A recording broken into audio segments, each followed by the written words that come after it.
Welcome to the Ashraf Garda show.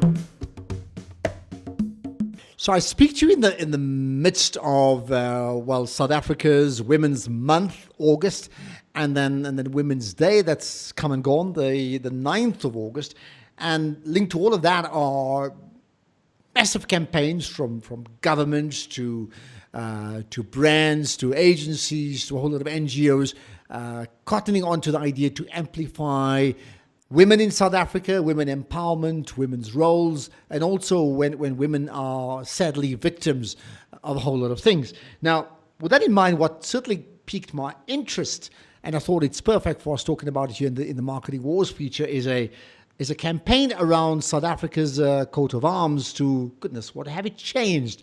Let's find out more about what it's all about with Dustin Chick, who's the managing partner at an agency, a PR agency called Razor, and that's part of the broader MC Saatchi South Africa group. So, Dustin, good chatting to you. Hi. Hi, Ashraf. How are you doing? I'm great indeed. Let's talk about, I'm particularly interested and excited, as you can gather, about what you guys put together in the last few days. So let's start with this changing of the coat of arms. What exactly are you guys trying to do? So, Ashraf, if you look at the coat of arms, much time looking at it, and the feeling is often that people don't. We've seen it when we were planning. People look at the coat of arms, and goes, "Oh wow, really? I didn't notice." Closely, what you'll see at the heart of that coat of arms is the image of two Khoisan men, and really at a time where women's kind of inclusion, I think also the scourge of things like gender-based violence and what does it mean in our society? The question we really have is, why is it two men and why is it not one man and one woman? And really that's at the heart of this campaign. It says, as a country that I think so deeply understands the symbolism of the things that we do, the symbol that represents us from life to death doesn't represent us.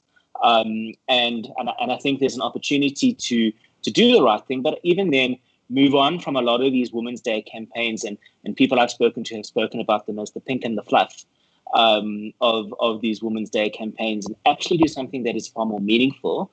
Yes, symbolic, but symbolic in the right way because it leads us to that we must make as well, I mean, so to answer your question, I mean, it didn't bother me enough that the South Africa's coat of arms has got two males. Again, it's that, I suppose, unconscious bias that we all have. We see, but we don't see. We don't feel. Okay, so thank you for bringing it to my attention, and I'm sure that the entire country, right? Tell us where. I mean, I understand the symbolism, and I think it's powerful, right? Where did it start? I mean, one person, agency, who came up with this idea of like, we need to change this?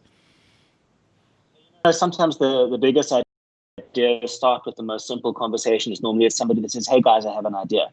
And that's exactly where this started. So who's one of our creative group heads in the group in Cape Town, actually raised with his phoned me and said, idea. This is about storytelling. This is about having the most powerful types of conversations. What do you think? And my immediate response, and I think this is part of the beauty of this campaign, is it doesn't take you very long to get it. You don't have to go into any kind of deep, meaningful explanation of what it is you're trying to achieve. So it's that brutal simplicity of thought that comes through in the idea very quickly. And my response immediately was, hell yes, we need to do this. This is the right conversation to be having critically at the right time and to, I think, achieve the right result. It was an idea out of one of our creatives in Cape Town, and it just grew from there over quite a quick period. It was about a week. Okay, and the idea, I mean, at its core was as simple as this: just there are two males in the coat of arms. We need to push to replace one with a female. I mean, there's nothing else besides it. I mean, what came after that is what we'll talk about. That's a simple thing, right? Okay, now, normally, I mean, in terms of the work that your agency does, you actually do it on behalf of clients. So I understand that this idea came from within, and then you had to find out what to do next about it. Tell me about that. So, one of the things we think about as Razor is about this principle of what we call the most powerful conversation. And it's often the starting point of the conversations we have with all of our clients. So if you were a new client or an existing client that was sitting in front of us, the question we would ask you first is, what is your most powerful conversation? Because it leads you around who you're going to have that conversation with, how does it sound, in what format, with what content, in what channels, to what end, in terms of its positioning. And that absolutely means that we need to, first of all, think about PR is slightly different. It's not about how much coverage you can get around a specific topic, but how you can engage most meaningfully in the right types of conversations to have hopefully a very measured impact on what it is that you're trying to achieve. So the first part was just that kind of strategic belief and kind of core of who we are as an agency. The second thing was around that if you do things in the right way, you trigger these powerful conversations, and hopefully they result in the right behavior change and the right kind of shifts in our society that means it wasn't just adding to this noise of awareness and noise that we see so prevalent in our news cycle today. And then, sorry, there goes my pod. What's important about that is that we have to do it with the right partners. So we work with Newzroom Afrika as advisors, and it was no more simple than I called Katie Katapotis, who's the news director at Newzroom Afrika, and she often laughs at me because I often phone her with these. More often than not, they turn to nothing. And again, this power of this campaign, and she said, board. So the client in this is Newzroom Afrika, but the idea came out of MC Saatchi Group and out of Razor in itself. And I think what's beautiful is that Newzroom Afrika, in the spirit of powerful conversations, is the right partner to be having this powerful conversation.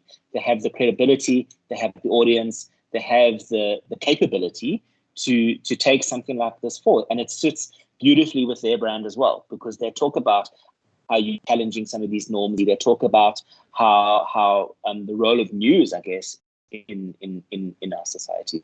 So it was a serendipitous coming together of a whole bunch of perfect things. Okay, I suppose if you're looking for sheer impact in terms of numbers, then the obvious one would be the SABC, Newzroom Afrika, with respect. I certainly watch all the time, but they are on DSTV, right? And that means there's a limited audience and largely middle-class audience. So you would be missing the larger sector, isn't it? I mean, that must have factored into your decision-making. Totally. So there's always a function of time, and I think there's a pragmatism that comes to this. So, but all things being equal, in fact, it's one of the conversations we're having at the moment is how we take this further. But all things being equal, like I said, it was a week, and we had a week to turn around this campaign. And simply the fact that we could go live quickly was a large part of the driving force. We would love to engage the likes of the SABC, but if we put our hands in our hearts and we really acknowledge where we are, that would have taken more time than we had available to ourselves. So ideally, yes, as wide as we can be. And yes, it doesn't necessarily reach everybody, but that's where the broader kind of PR work actually sits behind it. How do we give scale to a message like that? How do we use our social and our digital channels to give it that scale and to give it that reach? Who do we engage with in telling these stories so that we can give it a bigger kind of footprint than it does within a Newzroom Afrika environment in itself? So I think, yes, it would be wonderful to make it as wide as possible. Personally, as an agency person, I'd love to see this become viral, in terms of its positioning, and I'd love to see more people talking about it. That will hopefully help us what it set out to do, and that's to change the coat of arms. But we have to do it, I guess, one step at a time. So to confirm then, is Newzroom Afrika are they an existing client of yours or not? No, they weren't. So we've done some strategic consulting stuff on, but nothing really hugely formal. And this was an opportunity that we took the idea to them. They approved it, so we're doing the work with them on this camp. So I guess they're a client now, as appropriate. It was an opportunity. It was an opportunity to take a really strong and powerful idea and do it well. And as I said, it was this kind of very serendipitous coming together of everybody with the same. Okay, so Katie Katapotis bought into it, and I can gather very quickly. And your point about SABC is valid, because large organizations, big bureaucracy, long time to make decisions. Here, you can do it in a matter of hours, if not days. So that's great, right? What then was agreed upon from the original idea to say, "Hi, we've got a coat of arms with two males. What then was agreed upon between the two parties, and then to take it a step further? So it comes down to, again, what do we want to achieve with this campaign? And, there's the obvious, which is an awareness around the role of women in society and the symbolism of what that means. But then there's the physical change. What we want to achieve is the physical change. We think and believe it creates a significant opportunity for the president who's come out publicly against things like gender-based violence and against this femicide that lives within our society. And we hopefully believe that it gives him the opportunity to do something real and actually put his money where his mouth is, I guess, in terms of what it means as a society. So the ideal outcome of this campaign is that the coat of arms does get changed. The realistic short-term win on this is that it raises the level of consciousness about a very important conversation that needs to be having. The unconscious biases that exist in our society and how, I guess, those unconscious biases inform who we are and how, I guess, as a society. So the campaign, I guess, is a multi-pronged view of tackling a very important issue, and with the ambition that it results in the change to be able to do. Okay, now, and I think it was well teased on the day before, and I certainly followed it on social media, like big announcement coming up at 6 p.m. On Women's Day. So I made a note, diarized it, made the point of watching. So you certainly got my attention, absolutely. And then, besides people from within the Newzroom Afrika team, that made complete sense to talk about it and then have a show talking about it. You also had a whole lot of public, let's call them influencers. That's a marketing phrase, but it's beyond that. I mean, these are social activists with strong names and gravitas in the broader South African community to effectively speak about it. I'm looking at people like Selo Hatang comes to mind, Professor Mamoketi Pakeng. Those are just two names immediately that springs to mind. That all happened in a week. What was your pitch to them, and how did you get them all on board? So identifying our focus on the influencers, and I think it's a very important emphasis on what it is that we were trying to achieve. So people who added not just scale but also gravitas to what it is that we were looking to achieve. And then between ourselves and Newzroom Afrika, we spent some time brainstorming and looking at the list of the types of people that we wanted to be involved. And then we divided and conquered amongst ourselves and started making those phone calls. And what's important is that, again, the simple power of this idea wasn't that much of a hard sell. They almost very immediately came back and said, love it, do it, I'm in it. And then we started to move really into a project management role of getting them to sign NDAs, because obviously we didn't want the idea to kind of get out before it was time to launch. And then arranging for people recording on their own personal mobile devices and getting it in the right format, or kind of studios to in very responsible and socially distanced way to come in and add their voice to this. I think, Ashraf, what's interesting is a lot of the content that you've seen so far isn't the full list of the people. So over the next week, you're going to see rehashes of that letter with other voices and names that are coming out in support of this, including how we then kind of amplify those stories to bring it to the attention of the president and the presidency that this change and actually increasingly urgent. Okay, so there's a couple of things. And you have a hashtag, right? Because nothing works without a hashtag. What's the hashtag? The hashtag is change for her. So making in this case, change for her, but in fact the message is make the change for her, as in the female, right? I mean, that's pretty straightforward. Yeah. Yes. Yes. Was that quite a bit of a big thing, brainstorm, or was it very simple that you guys agreed on immediately? The change for her. It was an incredibly simple process, actually, and I think we had a few iterations of what we wanted that to be, and we settled quite quickly. I think what was beautiful about this partnership is that the decision making happened quite seamlessly. There wasn't this angst and anxiety around trying to over polish things. I think we were very clear about what we wanted to achieve. We were very clear about the deadline pressure that we were under, and we were very clear of what success looked like in terms of launching this, and we were moving very quickly. So we met every morning at 8 o'clock for a status meeting. In fact, we're still meeting every morning at 8 o'clock. around this so that we can progress from one day to the next. And it's a very outcomes decision-based discussion. It's only 30 minutes.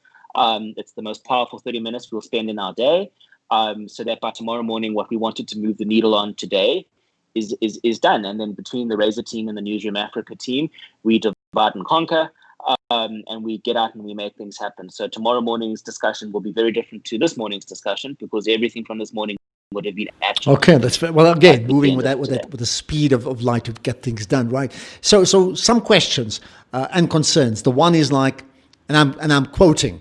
So why are these guys wasting so much money? Whatever it takes to get the president to agree and possibly even to change the coat of arms, that money could actually be put to better use to truly empower women in a far more meaningful and tangible way than something that really is just a symbol. So that's an interesting question, Ashraf, and it's a little bit of a red herring, because actually, if you really consider it, not 1 cent more would be spent to change our real estate as a country if we did this in a phased and considered kind of way. So changing simple things like a government minister's business cards, he's going to run out of them at some point, and he's going to have to reprint some more.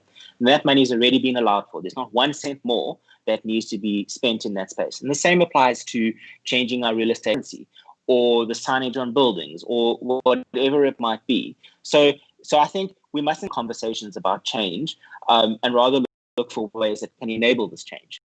And that's about engaging in a very constructive and open way to say, over the what time frame would we phase this in, and what does that phasing in actually look like?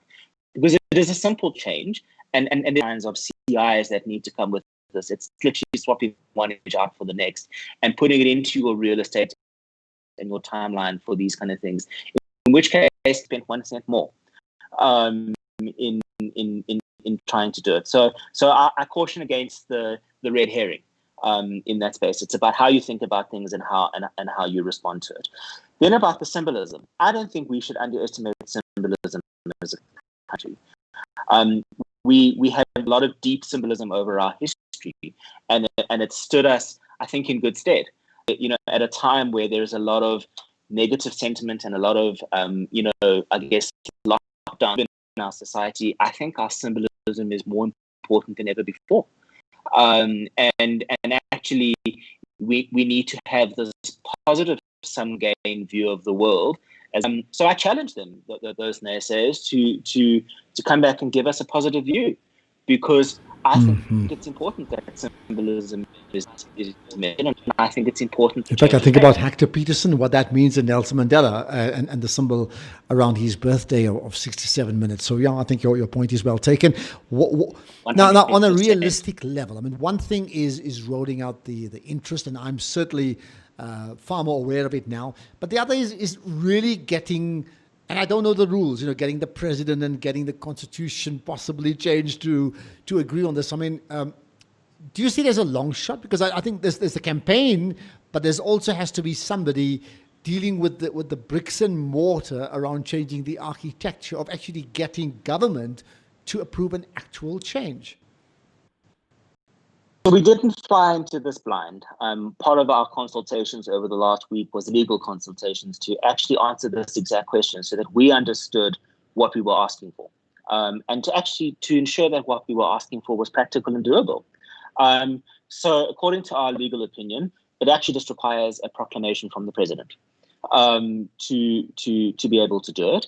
In fact, last night we had official feedback from the presidency that they had received formally our letter, and that they welcome constructive and positive engagement on what they believe is a very important issue, and that this will be formally referred to history and therefore the heraldry, which sits within arts and culture, for review. Part of our case forward so that it happens in a very open and transparent way, but really based on the feedback from arts and culture and to the president. It is probably no more simple than a decision. I know there's been conversations around it's a constitutional change. It's absolutely not. The coat of arms is not a constitutional element, but representation and diversity is. So we need to be thinking about having the right conversations again, and it comes back to the point of the most powerful conversations. And then we have to enter this, I guess, within the right spirit in what this change is, because It is an important change, and I think we will continue to drive it forward. And I don't think it's as legally hard to do as people think it is. Okay, so it's nothing like the land changes. I mean, that's something else, right? What has been the response so far? Overwhelmingly positive. And again, I think it speaks to the brutal simplicity of the idea. Is that people, I understand it, and actually I want to be part of it. So if we look at just the social sentiment tracking that we've been doing on social media, if we look at the response from other media in talking to about it, I would go as far as to say that it's overwhelmingly a positive response. And they're freely welcome to their opinion.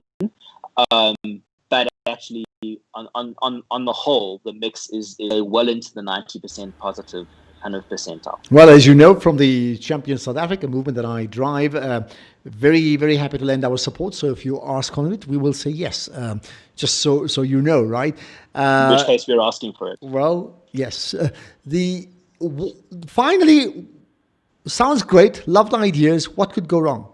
I guess there's a number of things that is that we could get stuck in a bureaucratic quagmire around this idea, and it actually and that would be sad, because I think it is important that we have this conversation.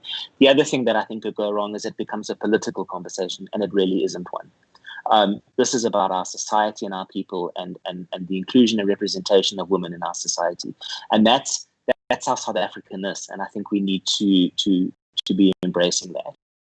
Then I guess the last part is that it fizzles out because it takes too long. People's attention spans in a world where the news cycle is just bouncing from one moment to the next, is that it loses time and attention within this space. And that's our job, is to make sure that we don't allow that to happen. Okay, that's where we're going to leave it, Dustin. Good chatting to you, and I think it's certainly an idea or a powerful conversation, to borrow what you've said a few times, that gets me thinking about making powerful change in our society and in our country. So hats off to you guys.